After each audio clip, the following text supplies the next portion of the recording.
ఈ ప్రభుత్వం యొక్క నిర్లక్ష్యం వల్ల రాష్ట్రంలో లక్షలాది ఎకరాల్లో పంట ఎండిపోయే పరిస్థితి వస్తూ ఉంది.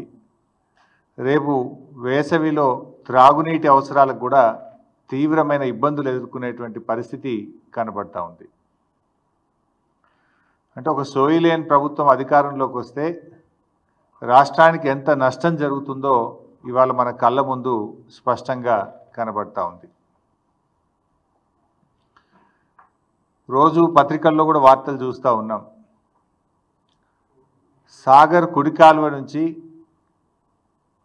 ఆంధ్రప్రదేశ్ ప్రభుత్వం రోజు 10,000 క్యూసెక్కుల నీళ్లు తరలించకపోతుంటే తెలంగాణ ప్రభుత్వం చేవజచ్చి చేష్టలుడిగి చేతులు కట్టుకొని చూస్తూ ఉన్నారు. నీళ్ల మంత్రి నీళ్ళు నములుతూ ఉన్నాడు. ఒక్క మాటలో చెప్పాలంటే తెలంగాణ భూభాగానికి నీళ్లు మళ్లించిన ప్రభుత్వం బీఆర్ఎస్ ప్రభుత్వం అయితే చేతగాక నీళ్లు నములుతున్న ప్రభుత్వం ఇవాళ కాంగ్రెస్ ప్రభుత్వం. 3 నెలలుగా సాగర్ కుడి కాలువ నుంచి రోజు 10,000 క్యూసెక్కులు పోతా ఉన్నాయి. మరి ముఖ్యమంత్రి గారు, నీటిపారుదల శాఖ మంత్రి గారు బెల్లం కొట్టిన రాయిలాగా చలనం లేకుండా ఎందుకు పడి ఉన్నారు? కృష్ణా జలాల్లో తాత్కాలిక ఒప్పందం ప్రకారం, సరే గతంలో మమ్మల్ని విమర్శించారు, మీరు కూడా మొన్న పోయి అదే ఒప్పందం చేసుకొని వచ్చిండ్రు. తాత్కాలిక ఒప్పందం ప్రకారంగా ఆంధ్రప్రదేశ్ వాటా 512 టీఎంసీలు, కానీ ఇప్పటికే ఆంధ్రప్రదేశ్ 657 టీఎంసీలు తీసుకుపోయింది. 657 టీఎంసీలు తీసుకపోతే మీ నోరు పెగలడం లేదా అని అడుగుతా ఉన్నా. మిమ్మల్ని ఎన్నుకున్నది ఎందుకు?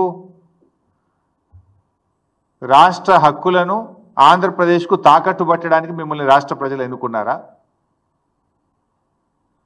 గడిచిన 25 రోజుల్లోనే 60 టీఎంసీల నీళ్లు తరలించారు. అంటే దాదాపు రోజుకు 2 టీఎంసీల నీళ్లు పోతా ఉన్నాయి. అంటే తెలంగాణ నీటి ప్రయోజనాలు కాంగ్రెస్ ప్రభుత్వానికి పట్టవా? ఇలా మీ నిర్లక్ష్యం తెలంగాణ పాలిట పెను శాపం కాబోతా ఉంది. ఇవాళ నాగార్జున సాగర్ను మనం ఆ రోజు అసెంబ్లీలో కూడా తీర్మానం చేసినాం. సిఆర్పిఎఫ్ బలగాలను వెంటనే ఉపసంహరించుకోవాలి, నాగార్జున సాగర్ను తెలంగాణ రాష్ట్ర ప్రభుత్వ ఆధీనంలో తీసుకోవాలని మన శాసనసభలో కూడా తీర్మానం చేశాం.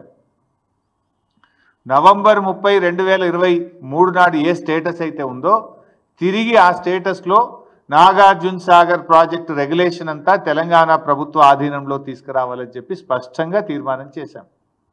ఏమైంది మరి? తీర్మానం చేసి ఏడాది అయింది. ఏడాది నుంచి మన చేతుల్లోకి దాన్ని తీసుకోవడంలో ఎందుకు మీరు ఫెయిల్ అవుతున్నారు? నిజంగా అది మన చేతిలో ఉంటే కుడి కాలువ నుంచి 10,000 క్యూసెక్కులు రోజు వాళ్ళు తీసుకుపోరు కదా. ఆ రెగ్యులేషన్ మీ చేతిలో ఉంటుంది కదా.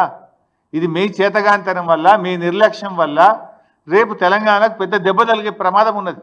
ఇవాళ సాగర్ కేంద్ర బలగాల ఆధీనంలో ఉన్నప్పుడు కేంద్ర అనుమతి లేకుండా ఇష్టారాజ్యంగా నీళ్లు తరలించుకుపోతా ఉన్నారు. ఈ విషయాన్ని మరి నువ్వు కేంద్ర ప్రభుత్వాన్ని అడగవు, చంద్రబాబు నాయుడును అడగవు.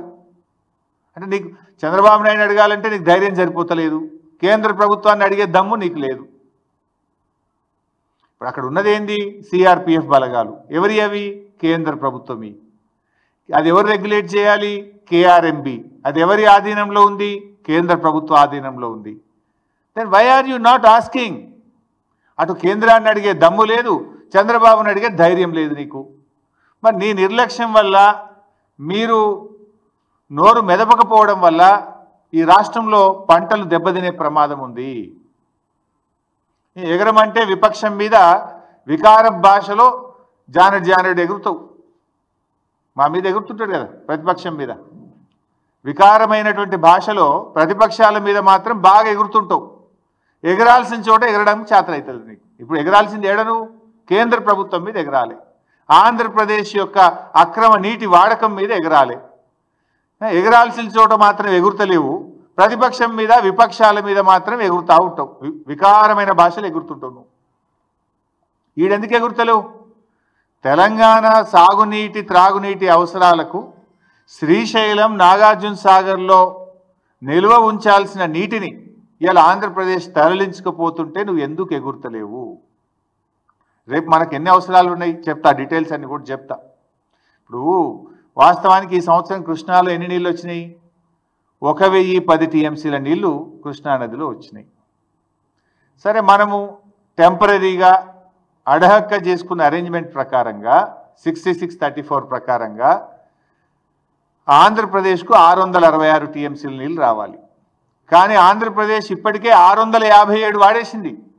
666లో 657 టీఎంసీలు వాడింది. ఇక ఆంధ్రప్రదేశ్కు ఉన్న హక్కు ఎంత? ఇంకా 9, కేవలం 9 టీఎంసీలే. కానీ ఇవాళ కూడా సాగర్ కుడి కాలువలో 10,000 క్యూసెక్కులు పోతున్నాయి, ముచ్చమర్రిలో పోతున్నాయి, పోతిరెడ్డిపాడులో పోతున్నాయి. మరి నీకేం కావాలి? రేపు తెలంగాణకి ఎట్లా? తెలంగాణకి ఎంత రావాలి? ఆ రేషియో ప్రకారం 34 ప్రకారం చూసినా కూడా 343 టీఎంసీల నీళ్లు తెలంగాణకు రావాలి. కానీ ఈ రోజుకు తెలంగాణ వాడుకున్నది ఎంత అంటే 220 టీఎంసీలు మాత్రమే, 220. ఇంకెంత రావాలి తెలంగాణకు? 123 టీఎంసీలు రావాలి. 123 టీఎంసీలు తెలంగాణకు రావాలి, ఆంధ్రాకు రావాల్సింది 9. అంటే ఎంత నిర్లక్ష్యం మీది? మొత్తం కలిపితే కూడా ఎంత అవుతుంది?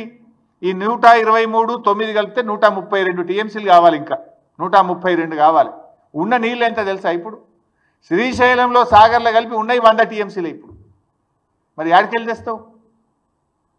నీకు రావాల్సింది 123, ఆంధ్రప్రదేశ్కు రావాల్సింది 9, మొత్తం కలిసి రావాల్సింది 133. ఇప్పుడు ఉన్నది ఎంత అంటే 100. మరి ఇప్పుడు నష్టం ఎవరికి? ఈ 100లో వాడు ఇంకా తరలిస్తూనే ఉన్నాడు, బంద్ పెట్టాలి కదా. ఈ 100లో కూడా ఆంధ్రప్రదేశ్ తీసుకుపోతూనే ఉన్నది ఇంకా. మరి తెలంగాణ మన వాటా పోతుంటే, వాళ్ళు తరలించుకుపోతుంటే గుడ్లప్పగించి ఎందుకు చూస్తున్నారు? ఇంజనీర్లు ఏం చేస్తున్నారు? మీరు ఆంధ్రాకి వెళ్ళి ఆంధ్ర చీఫ్ సెక్రటరీ రిటైర్డ్ తెచ్చి అడ్వైజర్గా పెట్టుకున్నారు కదా. అడ్వైజర్ ఏం చేస్తుండు? ఈఎన్సీలు ఏం చేస్తుండు? నీటిపారుదల శాఖ మంత్రి ఏం చేస్తుండు? ముఖ్యమంత్రి ఏం చేస్తున్నాడు? పరిస్థితి ఏంటంటే నాగార్జున సాగర్లో మినిమం ఎండిడిఎల్ ఎంత? 510. ఇప్పుడు ఆ 510 మీద నాగార్జున సాగర్లో ఈరోజు ఉన్న నీళ్ళు ఎంత అంటే 50 టీఎంసీలు.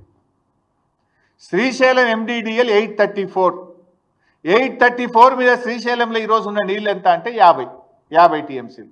సాగర్లో 50, శ్రీశైలంలో 50, రెండు కలిపితే ఎంత ఉన్నాయి? 100 టీఎంసీల నీళ్ళు ఉన్నాయి. 100లో తెలంగాణకు రావాల్సింది 123, ఆంధ్రకు పోవాల్సింది 9. అంటే ఉన్నాయి తక్కువ, రావాల్సింది ఎక్కువ. అంటే ఇప్పుడు ఆల్రెడీ తెలంగాణ నష్టపోయినట్టే. ఇప్పటికైనా కళ్ళు తెరవండి.